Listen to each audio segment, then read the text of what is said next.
Good morning, my name is Jay Huang. I'm a PGY4 pathology resident in the United States. I go over cases almost on the daily from any organ system, so if you're interested in that, please give a like and subscribe. Without further ado, thank you to pathlibrary for this case of a kidney tumor in a 1-year-old. So just given the history of a 1-year-old, you want to think about Wilm's tumor. So here we have normal histology with glomeruli, proximal tubules, which are the pink fluffy, distal tubules, and some hemorrhage. That's non-specific. The area that's most concerning is here. We see some primitive epithelial components that resemble like a metanephric tumor or metanephric adenoma. Metanephric adenomas are generally can be seen in older adults. Wilm's tumor is generally younger patients like this one. We see a blastemal component. Blastemal is like small round blue cells. And here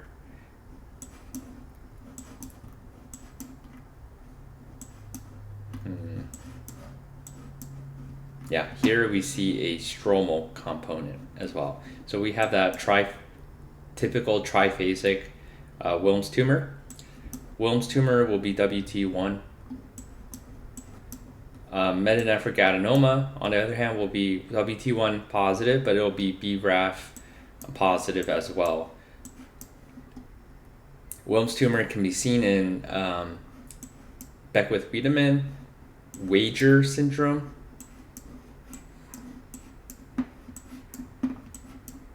and then let's look at this case info right here.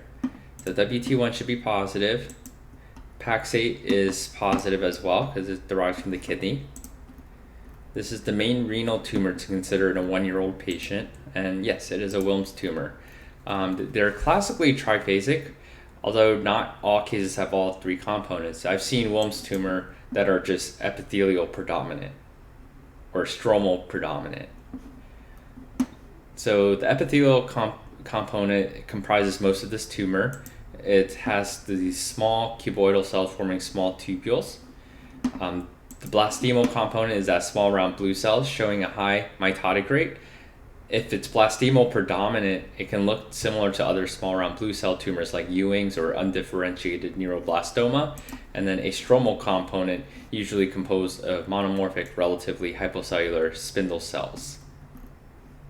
So your differentials include, a metanephric adenoma, but that will be BRAF V600E, and it'll predominantly it can look like a Wilm's tumor if it's an epithelial predominant Wilm's tumor. Here's an example of a metanephric adenoma. And small round blue cell tumors, pure blastemal Wilm's tumor can look identical to other malignant small round blue cell tumors. WT1 supports the diagnosis of nephroblastoma, which is another term for Wilm's tumor over these differentials. The main considerations in children are malignant rhabdoid tumor, which shows INI1 loss because it's due to a SMARCB1 mutation. Neuroblastoma, which is positive for FOX2B. Ewing sarcoma, which is positive for NKX2.2, and it will have diffuse CD99 positivity. And lymphomas, which are positive for CD3 or PAX5. More sensitive than CD20 in kids as it covers early B acute lymphoblastic leukemia lymphoma. Note that desmoplastic small round cell tumor is positive for the WT1 antibody directed toward the C terminus of the WT1 protein, but the conventional WT1 IHC is towards the N terminus, which is negative in desmoplastic small round cell tumor. Let's go over some practice questions. Define anaplasia in Wilm's tumor. That's important to know because they have worse prognosis to treat or worse response to treatment. So anaplasia is seen when they show all three of the following features: enlarged tripolar or multipolar mitotic figures, marked nuclear enlargement, and nuclear hyperchromasia. These features can be present in either the epithelial, blastemal, or stromal components, and focal anaplasia is defined as the presence of no more than 2 foci of anaplasia, with each focus not exceeding 1.5 centimeters in size. Name at least 3 syndromes associated with Wilm's tumor and at least 1 additional manifestation of each syndrome. So we have Beckwith-Wiedemann, we have Wager, and we have Dennis-Strash syndrome. So Wager, Wilm's tumor, aniridia, GU abnormalities, mental retardation, intellectual disability. Dennis-Strash, congenital nephrotic syndrome, gonadal dysgenesis, Wilm's tumor. Fraser syndrome, congenital nephrotic syndrome, gonadal dysgenesis, and Wilm's tumor.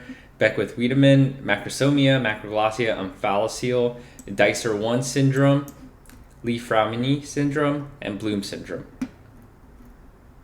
And Wager, Dennis-Strash, and Fraser syndromes are caused by germline WT1 mutations. Beckwith-Wiedemann syndrome is a genetic imprinting disorder caused by 11p15 uniparental disomy, where both copies are received from the same parent.